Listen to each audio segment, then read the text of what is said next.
नमस्कार दोस्तों, मैं हूं आपका दोस्त अमित भारद्वाज और आप देख रहे हैं JMD news YouTube channel.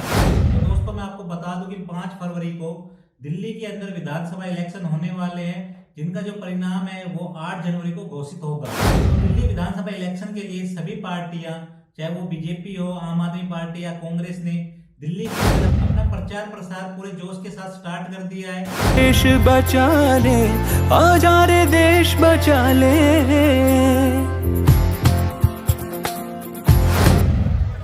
Constitution कहता है और आजकल दिल्ली में भाजपा सरकार चाहिए, दिल्ली में भाजपा सरकार चाहिए।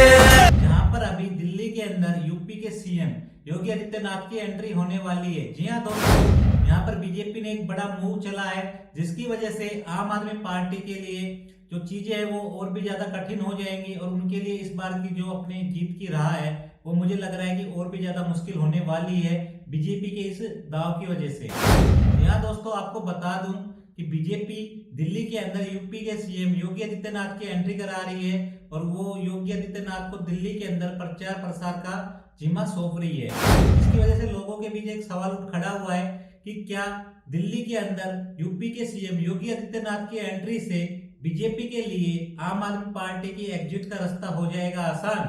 तो दोस्तों आज की इस वीडियो में हम लोग इसी बात पर चर्चा करेंगे और इसी सवाल के ऊपर कुछ फैक्ट के ऊपर डिस्कस करेंगे और देखेंगे कि क्या दिल्ली के अंदर यूपी के सीएम योगी आदित्यनाथ दिल्ली विधानसभा इलेक्शन का रुख बदल सकते हैं, परंतु करेंगे एक इंट्रो के बाद।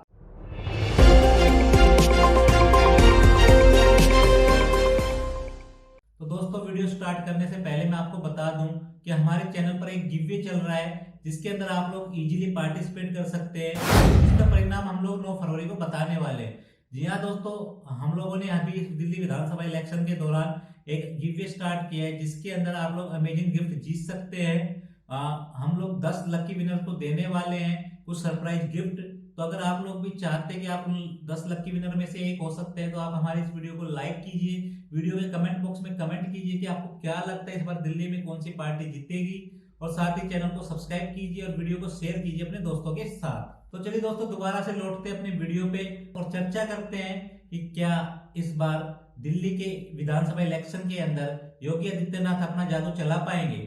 जैसा कि दोस्तों आप लोगों को मालूम है, पिछले साल 2024 के अंदर हरियाणा विधानसभा इलेक्शन और महाराष्ट्र विधानसभा इलेक्शन हुए थे, जिसके अंदर यूपी के सीएम योगी आदित्यनाथ ने बटोगे तो कटोगे का नारा दिया था, जो कि काफी पॉपुलर हुआ था। अयोध्या में 500 वर्षों का इंतजार क्यों हमें करना पड़ा? क्योंकि हम बटे थे। काशी में क्यों हमें अपमान झेलना पड़ा था? क्योंकि हम बटे थे। मथुरा में क्यों अपमान झेलना पड़ा? क्योंकि हम बटे थे। और जब बटे थे तो कटे थे। और योगी आदित्यनाथ की वजह से ही यह नारा घर घर में पहुंच पाया था, जिसकी वजह से बीजेपी ने हरियाणा और महाराष्ट्र के अंदर बम्पर जीत दर्ज की थी। तो दोस्तों लोगों को ऐसा लगता है कि दिल्ली विधानसभा के अंदर भी बटोगे तो कटोगे का नारा चल सकता है और बीजेपी एक हिंदुत्व सेंटीमेंट के साथ अपने आप को जीत की तरफ ले जा सकती है। तो दोस्तों जैसा कि आप लोगों को मालूम है, भारतीय जनता पार्टी के अंदर देश के प्रधानमंत्री माननीय नरेंद्र मोदी के बाद यूपी के सीएम योगी आदित्यनाथ ही इकलौते ऐसे चेहरे हैं जो अपने दम पर किसी भी चुनाव का रुख चेंज कर सकते हैं। जी हाँ दोस्तों, जैसे देश के माननीय प्रधानमंत्री नरेंद्र मोदी जी का 5 से 6% का वोट बैंक है, उसी प्रकार से यूपी के मुख्यमंत्री योगी आदित्यनाथ का भी 5 से 6% का वोट बैंक है, जिसकी वजह से वो दिल्ली विधानसभा इलेक्शन के अंदर जो रुख है वो बदल सकते हैं। तो इसी चीज के ऊपर डिस्कस करते हुए मैं आपके सामने कुछ फैक्ट रख देता हूँ, जिससे आपको भी समझ आ जाएगा कि हाँ ये हो सकता है। तो जैसा कि आप लोगों को मालूम है, 2024 में हरियाणा विधानसभा और महाराष्ट्र विधानसभा के साथ ही यूपी के अंदर बाई इलेक्शन हुए थे, जहां पर योगी आदित्यनाथ जी ने हरियाणा और महाराष्ट्र विधानसभा के अंदर तो खूब बढ़ चढ़कर प्रचार किया था, बट यूपी में जो बाई इलेक्शन हुए थे उसकी पूरी कमान उन्होंने अपने कंधों पर ले ली थी, और जिसका परिणाम हमें इलेक्शन के रिजल्ट में भी देखने को मिला था। जी हाँ दोस्तों, महाराष्ट्र के अंदर जहां पर योगी आदित्यनाथ ने 3 सीटों पर प्रचार किया था, जिसकी वजह से बीजेपी को 22 सीटों पर जीत मिली थी। जी हाँ दोस्तों, जिसका स्ट्राइक रेट रहा था 73% के आसपास। और इसी प्रकार से हरियाणा में योगी आदित्यनाथ ने 14 सीटों पर प्रचार किया था, जिनमें से उन्होंने 9 सीट पर बीजेपी को जीत दर्ज कराई थी। तो यहाँ पर भी जो उनका स्ट्राइक रेट आता वो 70% से ज्यादा था। पर दोस्तों यूपी बाई इलेक्शन के अंदर तो कुछ और ही देखने को मिला था हमें, क्योंकि आपको पता है कि यूपी बाई इलेक्शन से पहले लोकसभा इलेक्शन हुए थे और जिसमें इस बार बीजेपी को उस हिसाब के आंकड़े नहीं मिल पाए जिस प्रकार के वो लोग सोच रहे थे। जी हाँ दोस्तों, इस बार यूपी के अंदर सपा पार्टी ने काफी अच्छा काम किया था, जिसकी वजह से उन्हें काफी ज्यादा सीटें मिली थी और वो बीजेपी को 240 के ऊपर रोकने में कामयाब रही थी। और योगी आदित्यनाथ ने भी उस हार से सबक लिया और उसके बाद उन्होंने जो कमबैक किया ना, वो दोस्तों देखने लायक था, क्योंकि उन्होंने यूपी के अंदर बाई इलेक्शन चुनाव के दौरान 9 में से 60 सीटों पर जीत दर्ज कराई थी, जबकि वहां पर अखिलेश यादव दावा कर रहे थे कि वो 9 में से 9 सीटों पर इस बार चुनाव जीतेंगे। और इसके लिए वो लोग इतने ज्यादा कॉन्फिडेंस थे कि उन्होंने कांग्रेस को भी गठबंधन के दौरान कोई सीट नहीं दी। उन्होंने बस उनको एक गाजियाबाद की सीट ऑफर की थी, क्योंकि वो सीट बीजेपी जीतती आ रही है इस वजह से।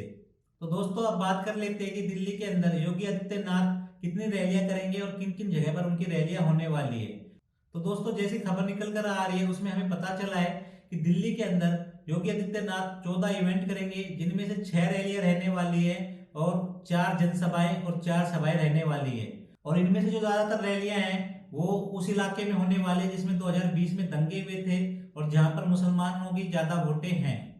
तो जैसे कि खबर निकल कर आ रही है कि योगी आदित्यनाथ पूर्वी और पूर्वी उत्तर दिल्ली के अंदर रैलियां कर सकते हैं, साथ ही साथ वो मुसलमान बहुल इलाकों के अंदर भी रैलियां करने वाले हैं, जिनके ऊपर 2020 के अंदर दंगे भड़के थे। क्योंकि दोस्तों आपको पता है कि यूपी के अंदर मुसलमानों का भी एक वोट बैंक है जो सीएम योगी आदित्यनाथ के साथ है, क्योंकि उन्होंने जितना यूपी के अंदर काम किया है मुझे नहीं लगता किसी और मुख्यमंत्री ने अपने स्टेट के अंदर उतना काम किया होगा। और इतना तो आप लोगों को भी मालूम है कि इस बार का चुनाव 2020 वाला चुनाव नहीं है दिल्ली के अंदर, क्योंकि 2015 और 2020 के अंदर दिल्ली के अंदर अरविंद केजरीवाल की लहर थी और अरविंद केजरीवाल ने एक तरफा जीत दर्ज की थी।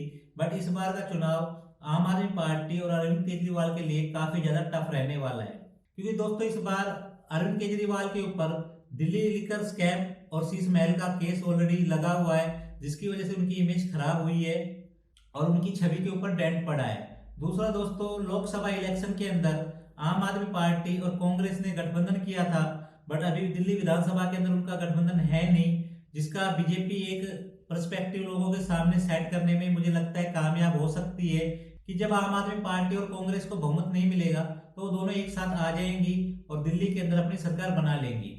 पर यहीं पर आम आदमी पार्टी भी लोगों के सामने नैरेटिव सेट करने में लगी हुई है कि जो कांग्रेस का हाथ है वो बीजेपी के साथ है। जी हाँ दोस्तों, क्योंकि यहाँ पर बार बार आम आदमी पार्टी के टॉप लीडर्स के द्वारा ये कहा जा रहा है कि जो कांग्रेस है वो बीजेपी की बी टीम है, आम आदमी पार्टी को हराने के लिए बीजेपी का साथ दे रही है। तो चलिए दोस्तों एक बार बात कर लेते हैं अरविंद केजरीवाल की सीट के ऊपर। वो नई दिल्ली से इलेक्शन लड़ रहे हैं और नई दिल्ली पर बीजेपी ने परवेश वर्मा को टिकट दिया है, वहीं कांग्रेस ने शीला दीक्षित के बेटे संदीप दीक्षित को टिकट दी है, जिसकी वजह से नई दिल्ली विधानसभा के अंदर अरविंद केजरीवाल के लिए जो जीतने की राह है वो बहुत मुश्किल हो गई है, क्योंकि आम आदमी पार्टी और कांग्रेस एक दूसरे के आमने सामने हैं और जो उनका वोट है ना वो कॉमन है, जो उनका वोट बैंक है वो कॉमन है। इन दोनों पार्टियों को मुसलमानों का एक काफी बड़ा पोर्शन 80 से 90% वोट करता है, तो जिसकी वजह से इन दोनों ही पार्टियों के बीच जो वोट है मुसलमानों का वो बंटने की उम्मीद है, जिसकी वजह से अरविंद केजरीवाल काफी ज्यादा नर्वस है। तो दोस्तों आज की इस वीडियो में बस इतना ही। अगर आपको वीडियो पसंद आई है तो वीडियो को लाइक करें और शेयर कर दीजिए अपने दोस्तों के साथ। तो दोस्तों मिलते हैं नई वीडियो में, जब तक के लिए जय हिंद, वंदे मातरम।